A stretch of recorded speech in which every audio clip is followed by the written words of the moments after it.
Papas herejes, terremotos en la Iglesia. ¿Cuándo debemos criticar al Papa? Parte 1. En estos tiempos de grandes movimientos telúricos en todo el planeta y de miedo por los desastres que ocasionan, en los últimos días, atónitos hemos visto sucesos en nuestra Iglesia que nos inquietan profundamente. Pareciera que al igual que la superficie del globo terráqueo, que se sacude con grandes y terribles movimientos, la Iglesia Católica de igual forma viene experimentando estos mismos fenómenos, con fuertes terremotos en su interior. Sismo en Suecia. En primer lugar, por el gesto de unión de la Iglesia Católica con los luteranos, se presentó un temblor en Suecia el 31 de octubre pasado, por el viaje del Sumo Pontífice a la ciudad de Lund en este país, para conmemorar un aniversario más de la Reforma de Lutero, donde en medio del regocijo mutuo se dieron avances significativos en la unión con esta iglesia.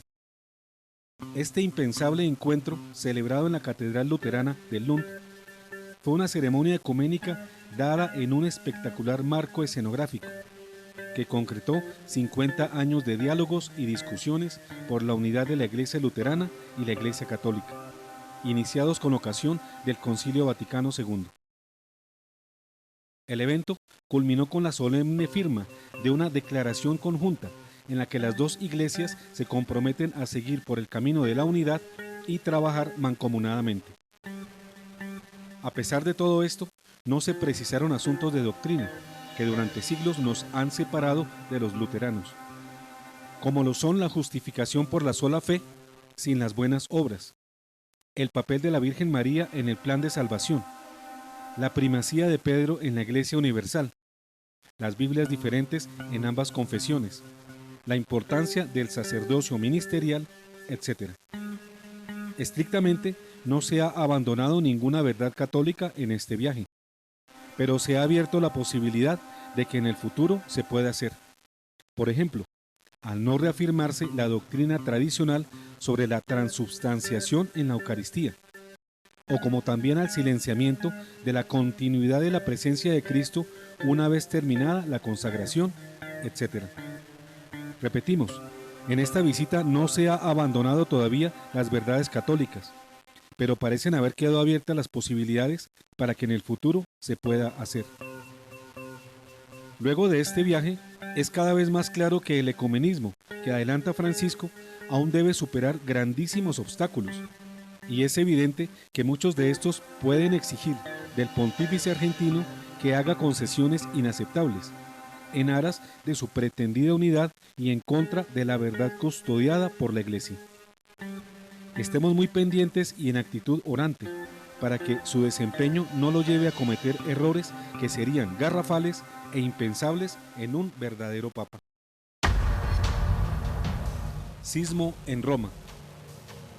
Otro fuerte sismo, que también nos causa gran inquietud, se sintió en el Vaticano con epicentro en la Congregación para el Culto Divino y la Disciplina de los Sacramentos, del cual el cardenal africano Robert Sarah es prefecto.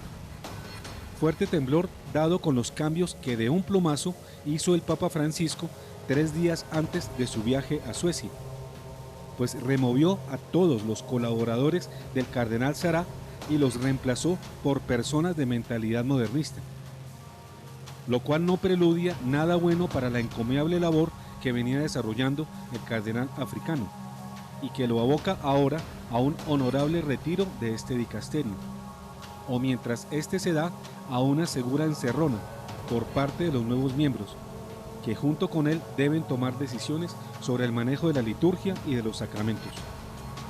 Todo parece indicar que esta es la respuesta que da Francisco ante su gran molestia por la reforma de la reforma litúrgica que planteó el cardenal Sarah en julio pasado, cuando pidió a todos los sacerdotes del mundo volver a la misa ad orientem, es decir, de espaldas al pueblo y de cara a Dios, como se venía haciendo hasta el Concilio Vaticano II. Entre quienes salieron por decisión repentina y al parecer estratégica de Francisco, están los cardenales Raymond Burke, Angelo Scola, George Pell, Mark Olet, Malcolm Ranjit, Angelo Banasco, y otros más, considerados muchos de ellos fieles rocas defensoras de la fe y de la Iglesia, lo cual ya es una decisión de graves consecuencias.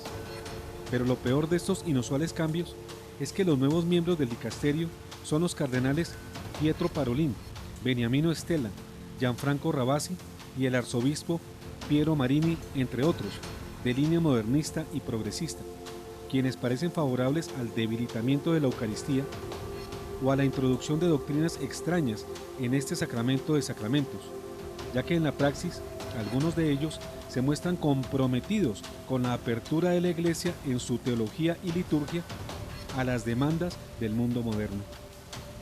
Efectivamente, este es un fuerte sismo que ha experimentado la Iglesia con epicentro en Roma, con una clara demostración de poder que da Francisco al mundo y un mensaje adicional de apertura y ecumenismo para las iglesias luteranas, protestantes y evangélicas y otras más, cuyo propósito directo es el de retirar a jerarcas que se muestran fieles a la tradición y al magisterio, para ser reemplazados por jerarcas que se muestran amigos de la línea del pontífice argentino, que busca sacudir, cambiar y reformar la Iglesia Católica en todos sus frentes de acción y desde sus mismas bases. Resulta inquietante, muy diciente y consecuente con la realidad de la Iglesia que el 27 de octubre pasado, un día antes del anuncio papal del desmantelamiento del dicasterio presidido por el cardenal Sará, en el centro de Italia se registraran 3 terremotos físicos, y uno más grave de escala 6 se dio posteriormente el 25, con epicentro en Amatrice, matando a centenares de personas. Por si fuera poco, el 30 de octubre, un día antes del viaje de Francisco a Lund, Suecia, ocurrió otro terremoto en el centro de Italia, pero de escala 6.5, con epicentro en Norcia, seísmo que dejó varios heridos y causó grandes desastres. Además destruyó la Basílica de San Benito, de donde tomó su nombre Benedicto XVI, y la Catedral de Argentea o Argentina, que es de donde viene Francisco. Como van dándose las cosas, con este fuerte temblor en la congregación para el culto y la disciplina de los sacramentos, aplacado por el silencio de la prensa mundial y aún especializada, y por el silencio de la misma jerarquía, con el avance del ecumenismo de Francisco y su apertura al humanitarismo y al socialismo, es lógico pensar que estas acciones pueden desembocar más adelante en la terrible supresión del sacrificio perpetuo y por tanto en lo que la misma Biblia llama con una expresión vigorosa la abominación de la desolación, ya que no es posible una iglesia unida como la proyecta el Papa Francisco sin una liturgia común, que para que sea aceptada por las demás denominaciones no católicas debe necesariamente ser cambiada y reemplazada por una liturgia que nada tendrá que ver con la verdadera misa católica. Abominación de la desolación que se constituiría en un megaterremoto de 12 grados de intensidad que buscaría la destrucción total de la Iglesia. Recuerden, queridos teleamigos, que desde hace tiempo venimos advirtiendo que esta supresión del sacrificio perpetuo y abominación de la desolación ha de darse principalmente con el cambio de la fórmula consagratoria, con la cual el vino y el pan dejarían de convertirse en el cuerpo y en la sangre de Cristo. Y con esto la misa también dejaría de ser una actualización de Cristo, es decir, dejaría de ser lo que es. Es en verdad, Señor, fuente de toda santidad. Por eso te pedimos que santifiques estos dones con la efusión de tu Espíritu, de manera que se conviertan para nosotros en el cuerpo y la sangre de Jesucristo nuestro Señor, el cual, cuando iba a ser entregado a su pasión voluntariamente aceptada, tomó pan, dándote gracias, lo partió y lo dio a sus discípulos, diciendo: tomad y comed todos de él, porque esto es mi cuerpo, que será entregado por vosotros.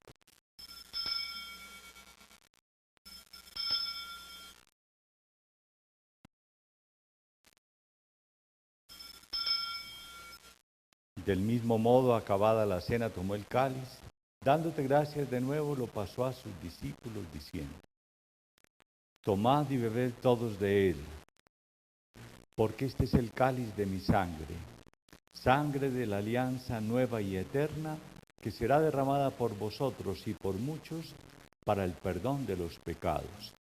Haced esto en conmemoración mía.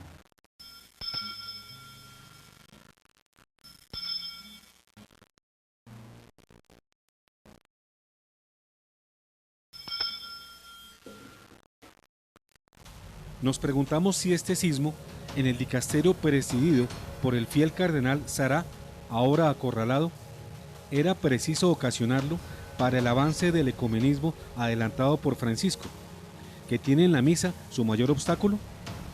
Respondemos que creemos que sí, y por tanto, entre sismos y temblores, avanza este papado hacia la unificación de las iglesias de todo el mundo. Réplicas de sismo en Roma. Otro seísmo que también nos produce perplejidad son de nuevo declaraciones del Papa Francisco dadas a Eugenio Scalfari para el diario socialista italiano La Repubblica, donde, hablando sobre la pobreza, el comunismo y la emigración, manifestó que dizque son los comunistas los que piensan como los cristianos. Es claro ya que el pontífice argentino siente una gran preocupación porque sus declaraciones sean del agrado de quienes lo leen en este medio socialista de gran influencia, no solo en Italia, sino en Europa. Pero asombrados nos preguntamos, ¿acaso los cristianos negamos a Dios y somos ateos? ¿Acaso los cristianos pensamos que la ayuda a los más pobres y necesitados debe hacerse en la lucha de clases y no en el amor mutuo? ¿Acaso los cristianos no respetamos la propiedad privada de los medios de producción y la libre empresa y le adjudicamos al Estado la posibilidad de gestionar las empresas mediante comités burocráticos? Es cierto que entre comunistas y cristianos existe una igual preocupación por ayudar a los pobres, pero diferimos profundamente en los medios empleados para lograr este noble propósito, y también en sus resultados, que son bien distintos. Los primeros nada exitosos, los segundos sí. Al expresarse imprecisamente y sin matices en este punto, el pontífice argentino daría la impresión de favorecer los errores de la llamada teología de la liberación, que pontífices anteriores rechazaron vigorosamente por adulterar el Evangelio. Terremoto grado 9 en la escala de Bergoglio. 4 cardenales y 5 preguntas.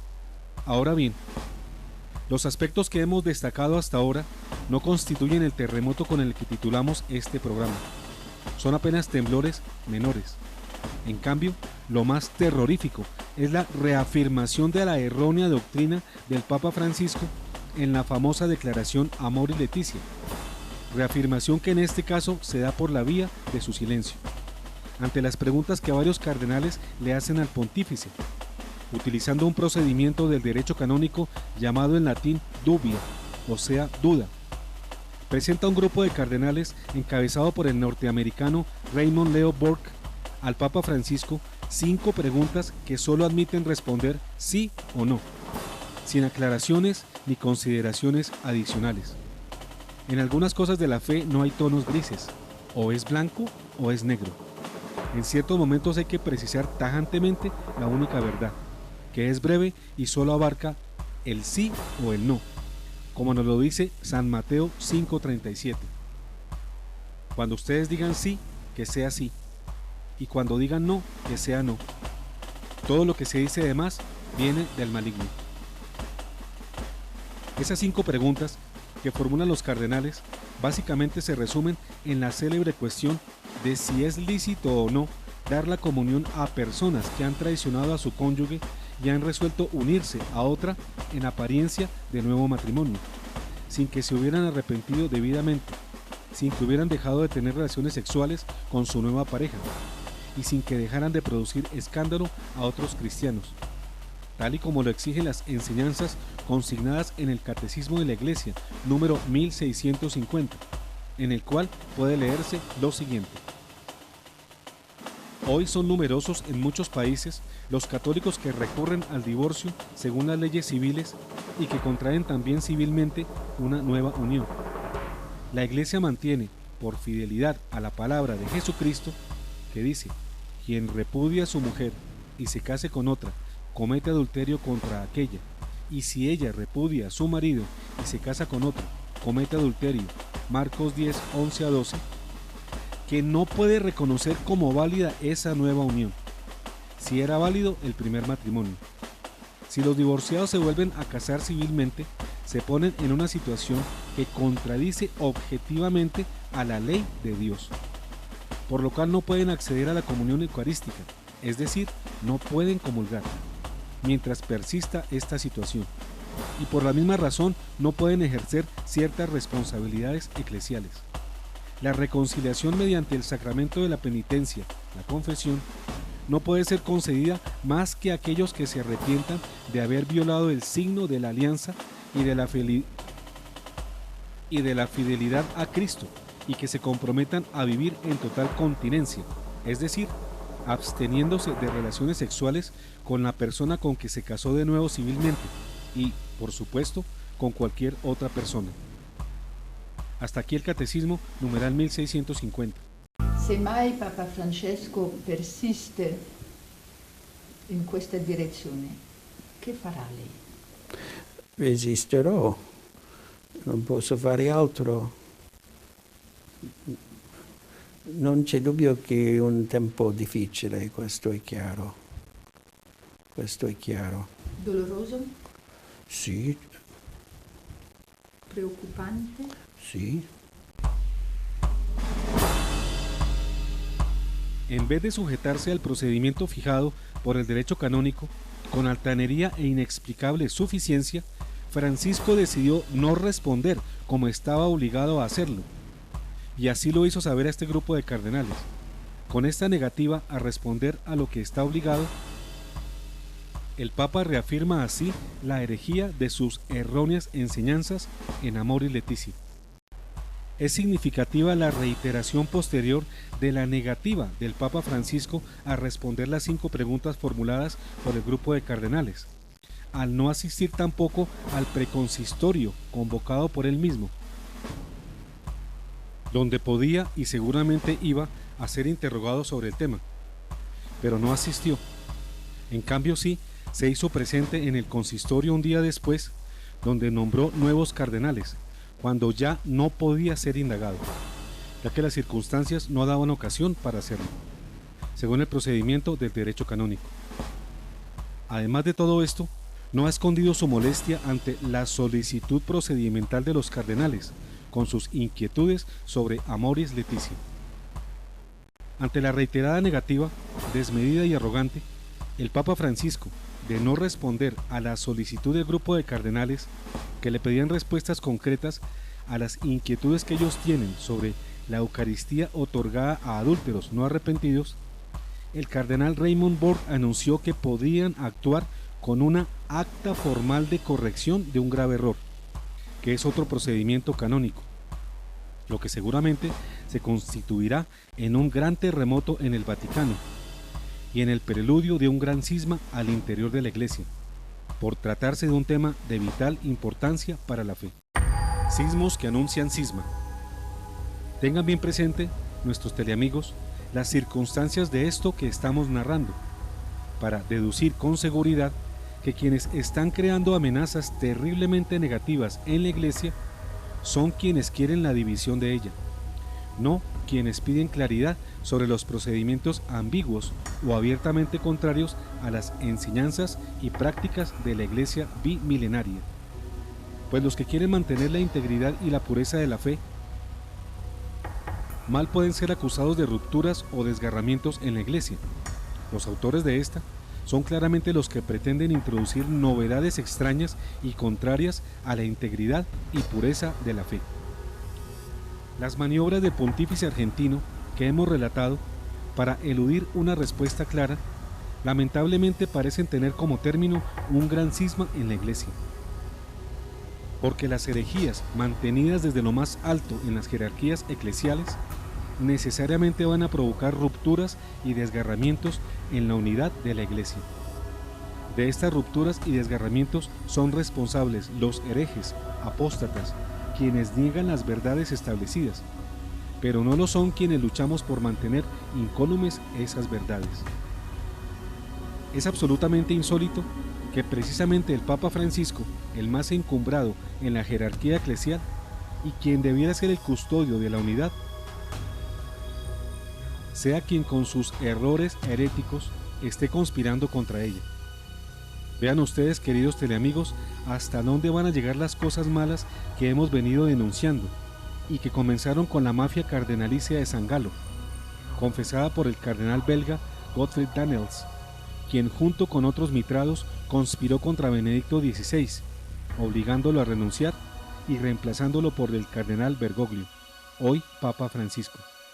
Se puede observar ahora con más claridad cómo estos procedimientos tortuosos del Papa Francisco y sus cofrades cardenalicios están conduciéndonos a una cercana y pública ruptura de la unidad en la Iglesia. Vean también cómo la pretensión de darle la Eucaristía a adúlteros no arrepentidos no solo acaba con la familia, sino que destruye los nobles sacramentos de la Eucaristía, el matrimonio y la confesión. Y la negativa del mayor responsable de estos destrozos a responder sí o no a las preguntas cardenalicias, además de ser un modo artero de eludir la responsabilidad, también es un modo artero de reafirmarse con soberbia en la herejía. Así pues, quede bien claro que el cisma o la división de la Iglesia no lo hacemos nosotros, sino quienes niegan las verdades de la fe, es decir, los herejes, aunque sean la mayoría, pues con sus herejías proclaman una iglesia diferente a la iglesia de siempre, que es la que defendemos nosotros. Recordemos la sentencia de San Pablo en Gálatas 1:8, que nos muestra claramente que los heréticos que predican un evangelio diferente son los verdaderos culpables de un cisma. Pero si nosotros mismos o un ángel del cielo les anuncia un evangelio distinto del que les hemos anunciado, que sea maldito. No quedan dudas, pues, de que los herejes son los cismáticos, sin importar si son mayoría, porque el que anuncia un evangelio con verdades diferentes, como esa de bendecir el adulterio con la Eucaristía, esos son los anatemas, son los malditos. De ninguna manera los que se les oponen predicando el evangelio de siempre, ya que el adulterio es adulterio, así se le llame situación irregular, y moralmente nunca se debe aceptar.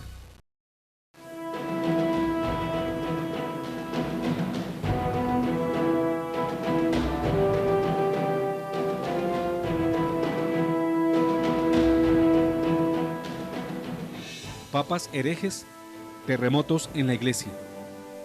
¿Cuándo debemos criticar al Papa? Fin.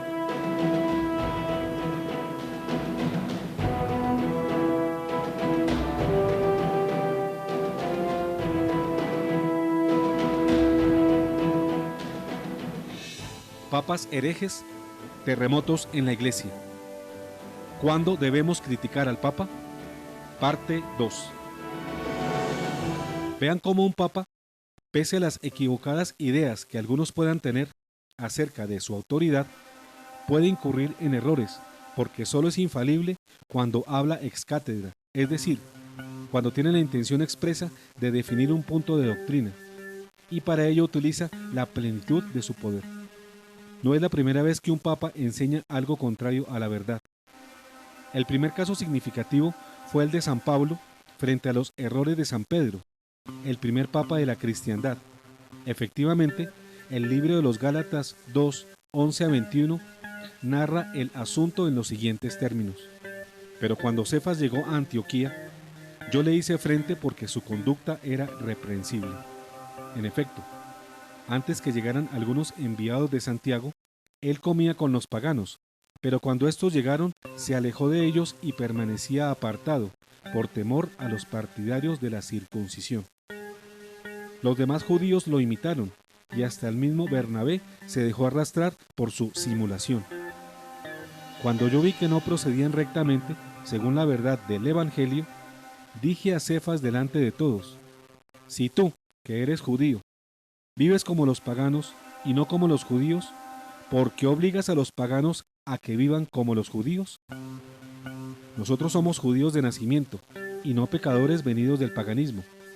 Pero como sabemos que el hombre no es justificado por las obras de la ley, sino por la fe en Jesucristo, hemos creído en Él, para ser justificados por la fe de Cristo, y no por las obras de la ley.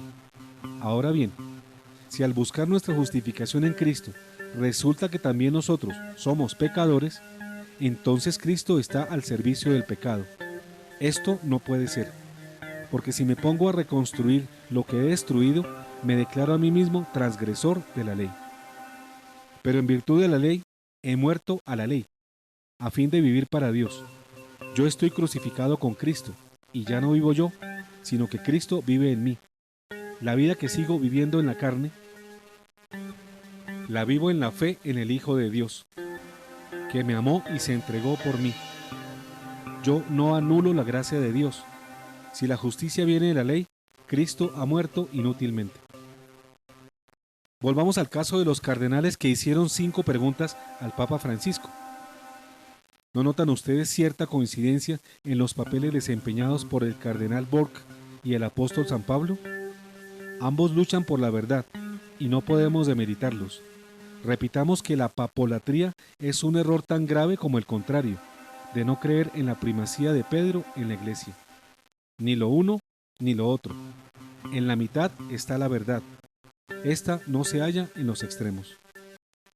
Recordemos, por ejemplo, en el siglo III, con el desdichado arrianismo, las herejías del sacerdote Arrio, aceptadas por el antipapa Félix II y combatidas vigorosamente por San Atanasio, héroe de la fe, desterrado 5 veces por defenderla, pero por fin logró que el papa y los obispos rectificaran sus errores, a pesar de que el 95% de las diócesis los seguían. El arrianismo, en cierto modo, fue resucitado por algunos teólogos modernistas, que vinieron después del Concilio Vaticano II, quienes sostenían la dualidad del Cristo de la fe y el Cristo de la historia, lo cual evaporaba neo-arrianamente, en cierto modo, la divinidad de Cristo. Como lo dijimos en el programa pasado, algo por el estilo aconteció con San Bernardo de Claraval, otro campeón de la fe que luchó contra las herejías del antipapa Anacleto II y en defensa del papa Inocencio II. San Bernardo de Claraval combatió las herejías de Anacleto II, un antipapa que gobernó la Iglesia a comienzos del siglo XII, y actuó en defensa del papa legítimo Inocencio II.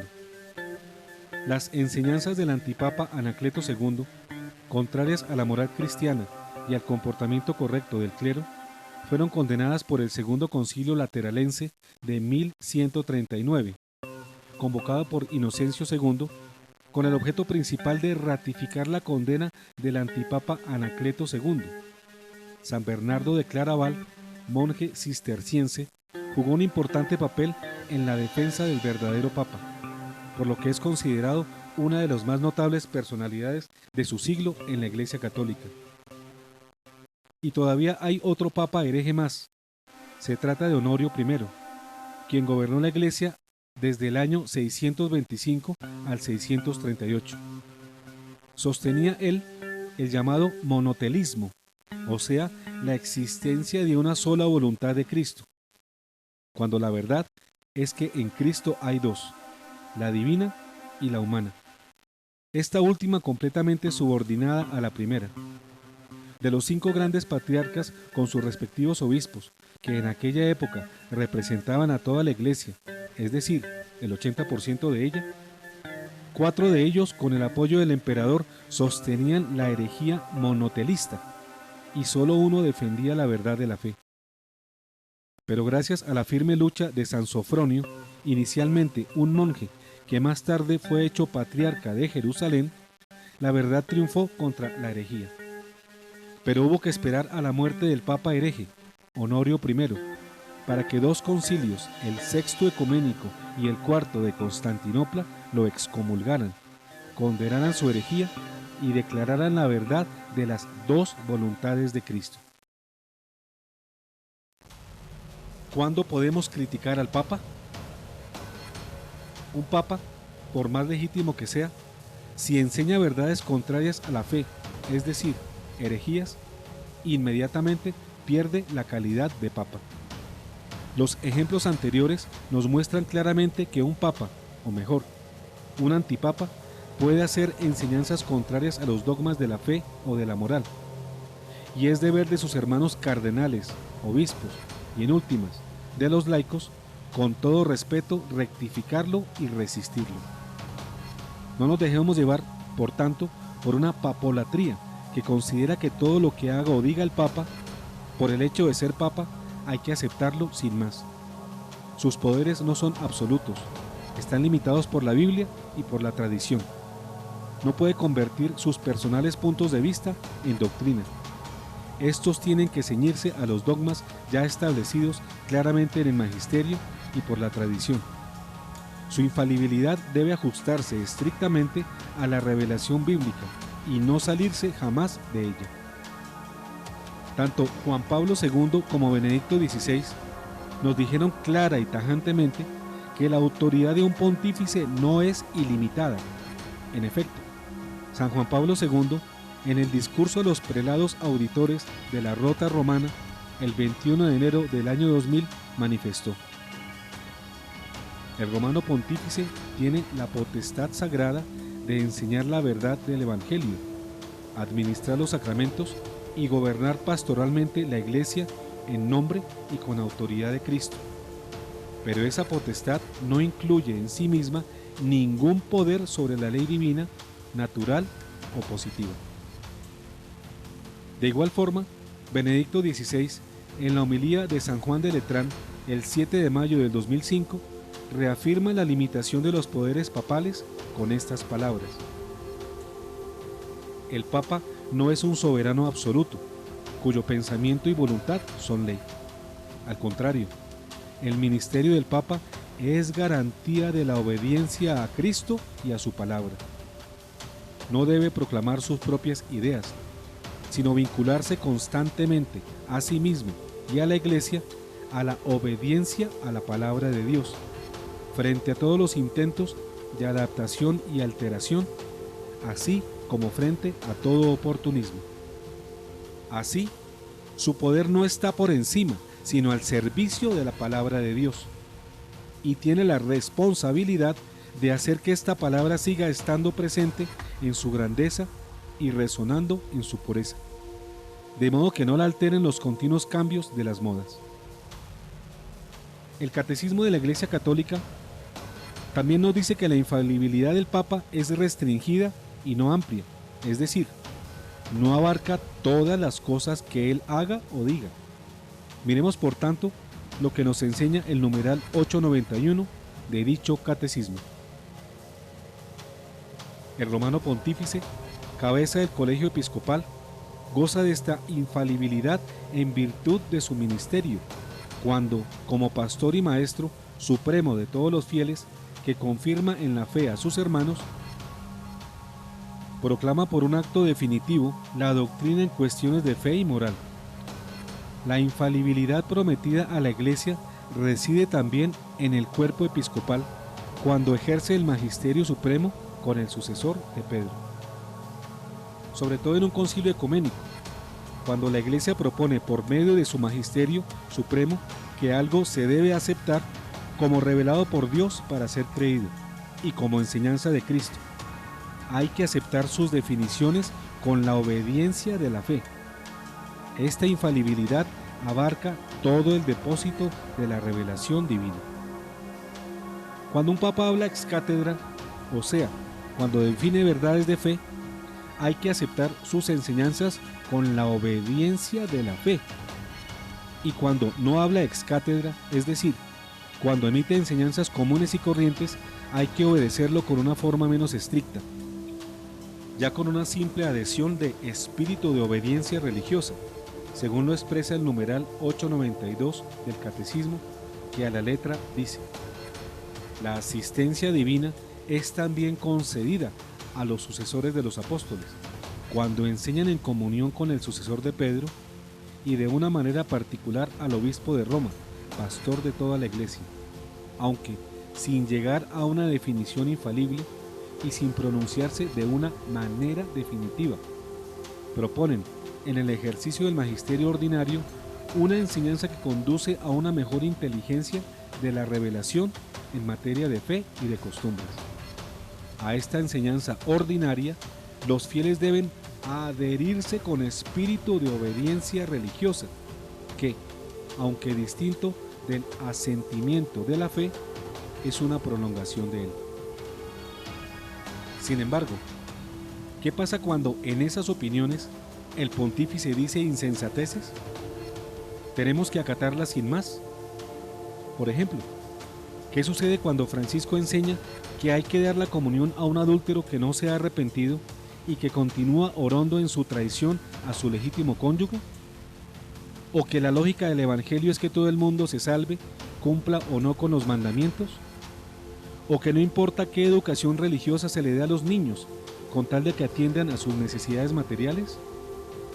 ¿O que el proselitismo es una solemne tontería sin sentido, o un veneno contra la unidad, o un cáncer para la iglesia, etcétera? Aquí no cabe siquiera eso de adherirse con espíritu de obediencia religiosa, porque estaríamos tragándonos sapos contra las verdades de la fe, y estaríamos traicionando a Cristo y a su Evangelio, lo que de ninguna manera puede hacer un verdadero cristiano. ¿Obedecer a Dios o al Papa? En el programa Un Café con Galat del 19 de mayo de 2016, llamado ¿Obedecer a Dios o al Papa? ¿Acaso dejó de ser lo mismo? Varios santos y doctores de la Iglesia nos dieron las claves para resolver similares preguntas. Y si para nosotros es lícito corregir a un clérigo, aunque se trate de un papa, así. San Roberto Belarmino, doctor de la Iglesia, quien nació en 1542, publicó la ópera Omnia. Esta se constituyó en la base para la declaración dogmática de la infalibilidad del Papa 300 años luego.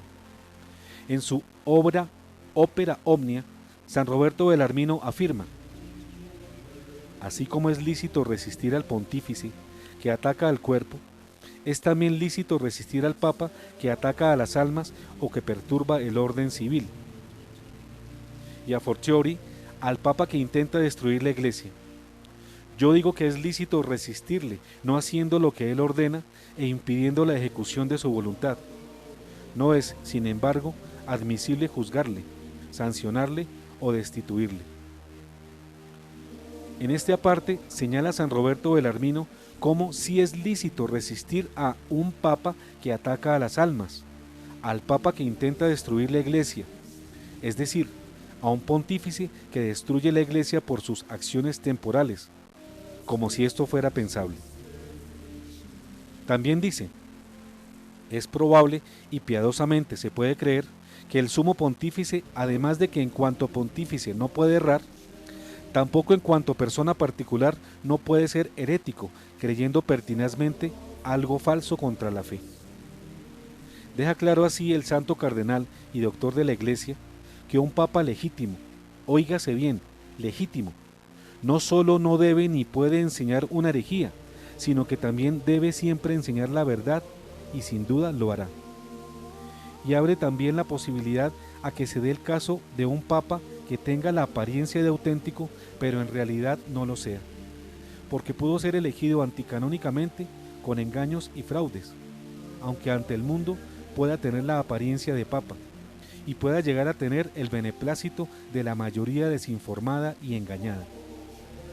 La opinión que el santo califica como verdadera es expresada en el capítulo 30 del mismo libro 2 así: un papa manifiestamente herético, él mismo cesa per se de ser papa y cabeza, al igual que un cristiano deja de ser miembro de la Iglesia.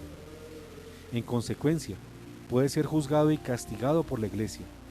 Esta es la sentencia de todos los padres antiguos, que enseñaban que los herejes manifiestos pierden inmediatamente toda jurisdicción. Aquí se deja constancia de cómo un papa que cae en herejía, ipso facto, por su propio obrar, pierde la condición de tal y deja de ser miembro de la Iglesia, por tanto no se le debe obediencia.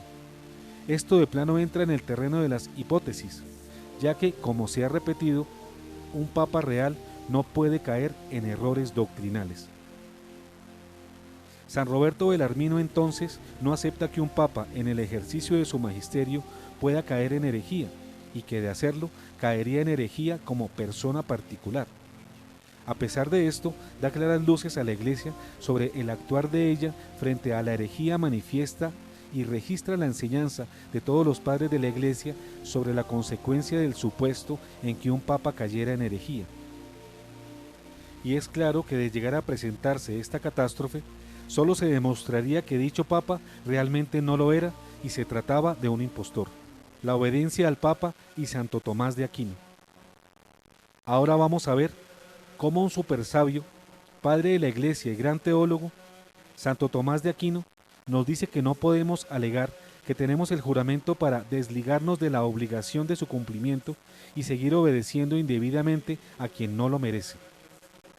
En su obra magna, Summa Teológica, dice el santo de Aquino, en la segunda sección de la segunda parte, que trata sobre la virtud cardinal de la justicia, en la cuestión 104 sobre la obediencia, artículo 5, que pregunta: ¿están obligados los súbditos a obedecer en todo a sus superiores? Responde así el santo: contra las objeciones está lo que dice Hechos 5:29, es preciso obedecer a Dios antes que a los hombres. Ahora bien, a veces los preceptos de los superiores van contra Dios, luego no se les debe obedecer en todo. El hombre está sometido sin restricción alguna a Dios en todo, en lo interior y en lo exterior, y por consiguiente debe obedecerlo en todo. Los súbditos, en cambio, con respecto a sus superiores, no lo están en todo, sino en determinadas materias, y en estas los superiores son intermedios entre Dios y sus súbditos. En las otras cosas, sin embargo, están sometidos inmediatamente a Dios, que los instruye por la ley natural o por la escrita. Esto nos recuerda una vez más que existen obediencias ilícitas, cuando éstas son complicidades en el mal obrar y pretenden, en el estricto cumplimiento de un deber de obediencia, pasar por encima de las mismas leyes de Dios y de sus preceptos, por una malentendida obligación que se torna así culposa. Y continúa el seráfico padre Tomás en el mismo artículo 5. Del mismo modo, hay dos razones por las que se pueda acontecer que el súbdito no esté obligado a obedecer en todo a su superior. Primero, por un precepto de una autoridad mayor. Así, comentando aquel texto de Romanos 13:2, quien resiste a la autoridad atrae sobre sí la condenación, dice la glosa: si algo te manda el procurador, ¿deberás cumplirlo si va en contra del procónsul? Más aún, si el procónsul manda una cosa y el emperador otra, ¿puede haber alguna duda en no hacer caso de aquel y servir a éste? Luego, si el emperador manda una cosa y Dios otra, se debe obedecer a éste y no hacer caso de aquel. Segundo, el inferior no está obligado a obedecer al superior si le manda algo en lo que el súbdito no depende de él. Y, en efecto, dice Séneca, se equivoca el que cree que la servidumbre afecta al hombre entero. Su parte más noble está exenta. Los cuerpos están sometidos y entregados como esclavos a sus dueños, pero el alma es dueña de sí misma. Por consiguiente, en lo que se refiere a los actos interiores de la voluntad, el hombre no está obligado a obedecer a los hombres, sino solo a Dios. Es decir, aclaramos nosotros, la primera razón habla de obedecer a Dios antes que al emperador, cuando la orden del jerarca humano es contraria a la de Dios.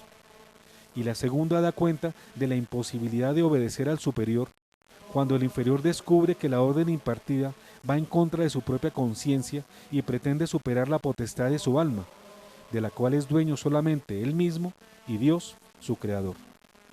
La obediencia al Papa y San Alfonso María Ligorio.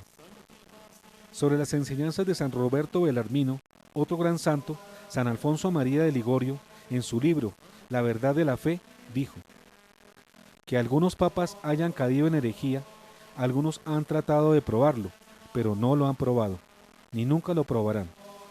Nosotros vamos a probar claramente lo contrario en el capítulo 10, pero además, Si Dios permitiese que un papa fuese hereje notorio y contumaz, éste dejaría de ser papa y la sede quedaría vacante.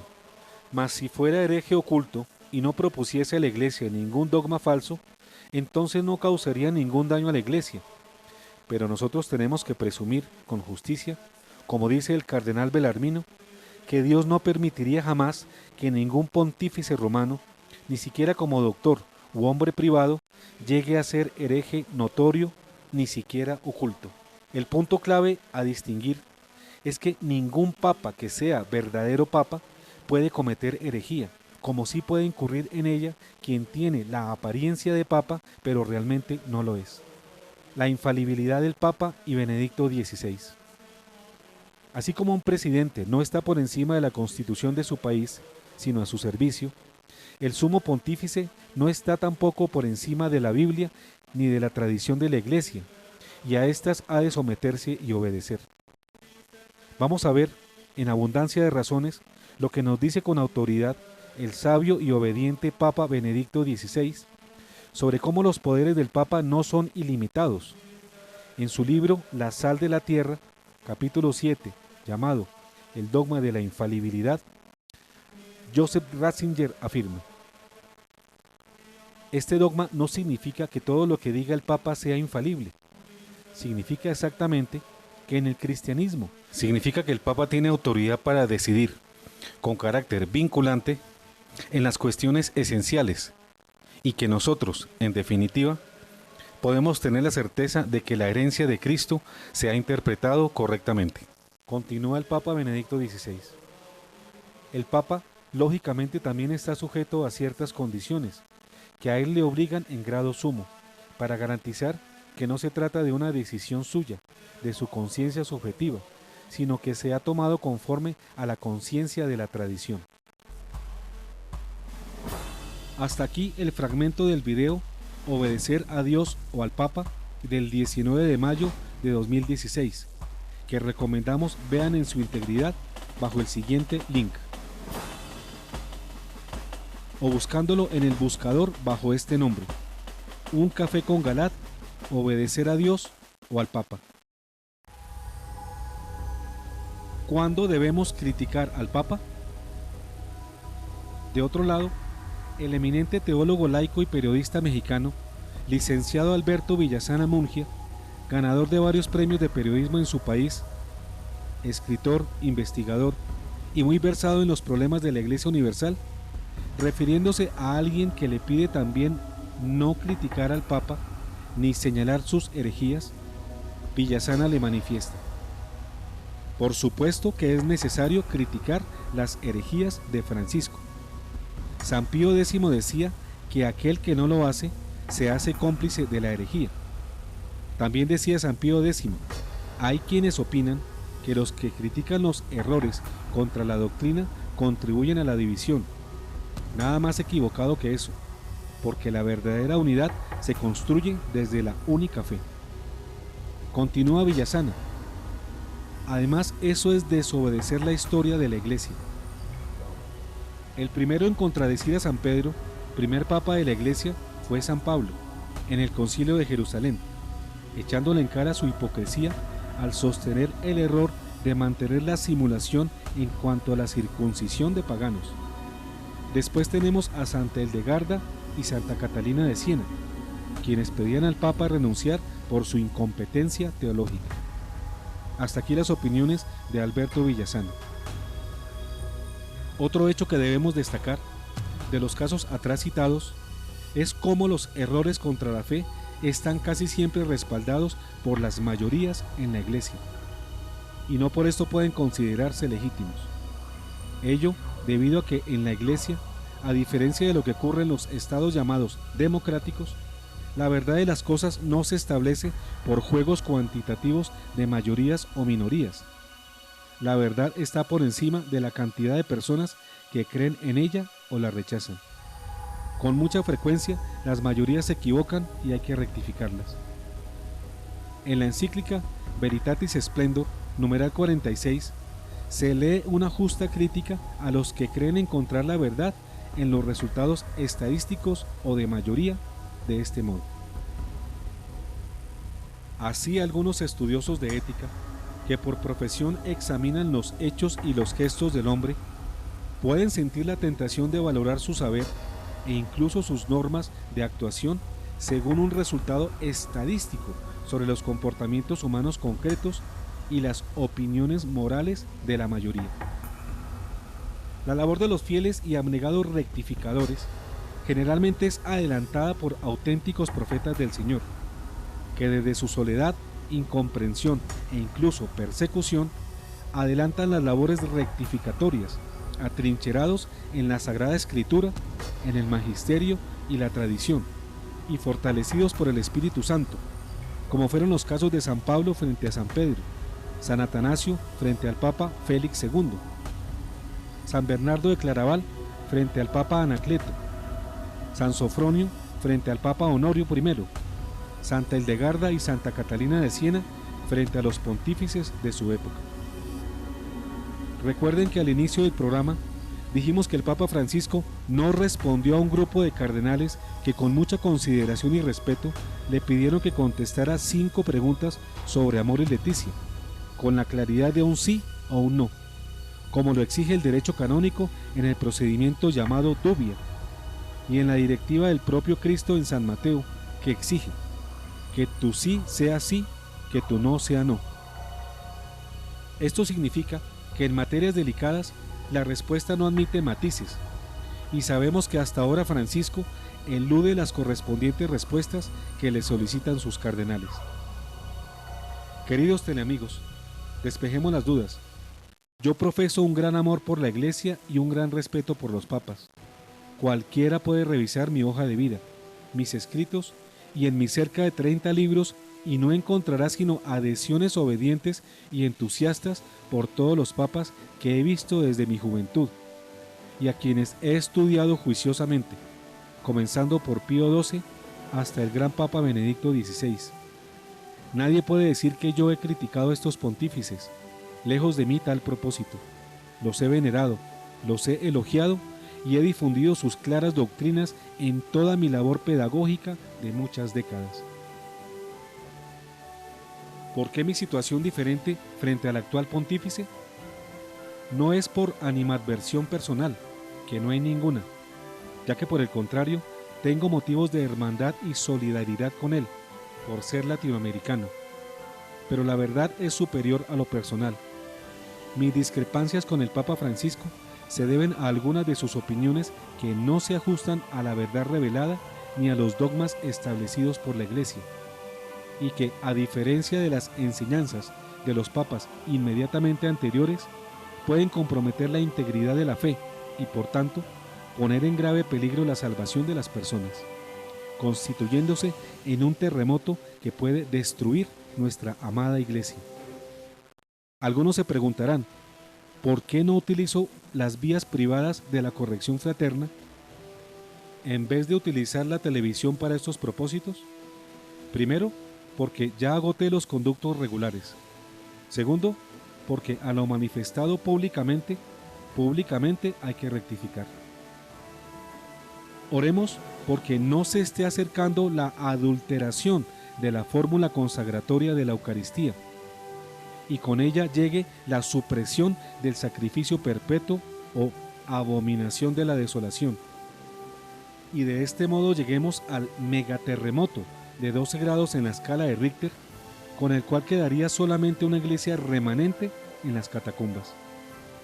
Finalmente, ya es claro que es inaceptable eso de que no critiquen al Papa, cuando es autor de acciones que exigen que lo critiquen y que se despejen sus errores. De no criticarlo, pueden seguirse graves consecuencias que comprometan la unidad de la Iglesia y con ella la salvación eterna de muchas ovejas, y quien las ame de verdad está en la obligación de defenderlas, así se trate de ampararlas del más encumbrado de los miembros de la Iglesia.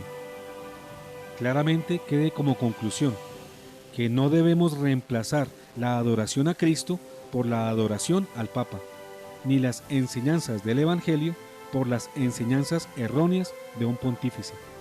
De hacerlo, caeríamos en la maldición de Dios, formulada por medio de Jeremías, capítulo 17, versos 5 y 7, así. Así habla el Señor. Maldito el hombre que confía en el hombre. Bendito el hombre que confía en el Señor y en Él tiene puesta su confianza. En resumen, cuidado hermanos, nada de papolatrías. Sí, nada de papolatrías.